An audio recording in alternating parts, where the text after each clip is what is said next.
Today we will be showing you how to replace an HP hot swap rack mount enclosure tape drive. This replacement will cover both DLT and DDS or DAT tape drives. Before the drive swap takes place, you should always check to see if there is a tape in the faulty tape drive. If there is, please attempt to use the eject button on the front of the tape drive to eject the tape. If it fails to eject properly and the tape is stuck, you will need to manually remove your tape from the drive once you have completed the replacement.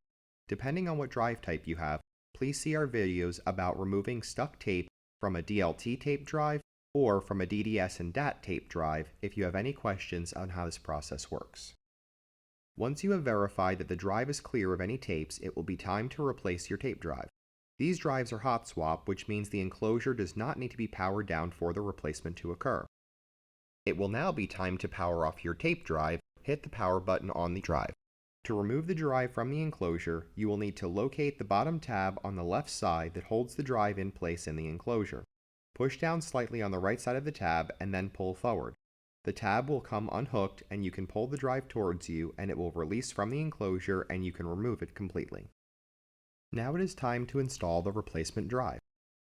Once you have the drive ready for replacement, the last thing that needs to be done is to verify the scuzzy ID of the faulty drive. This will be in the form of a scuzzy ID panel on the rear of the drive. It will have a number displayed along with up and down buttons that allow you to change the scuzzy ID. You will need to verify that the replacement drive is set to the same scuzzy ID as the faulty drive. Carefully line up the replacement drive into the empty drive bay and gently push it in until you feel it make contact with the connector. Once you feel the drive start to seat itself into the connector, push firmly to seat the drive completely and you will hear the tabs click into place, securing the drive in the enclosure. Now you can power on the drive. Please wait for the drive to initialize completely and have a solid green status light. You will now need to reconfigure your host machine and backup software to be able to use the drive you just replaced.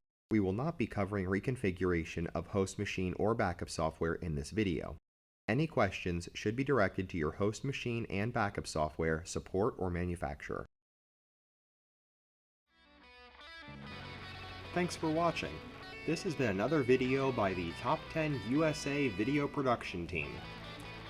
We look forward to sharing more content with you going forward, so please check out our YouTube channel and please subscribe so that you get notified whenever we release a new piece of content.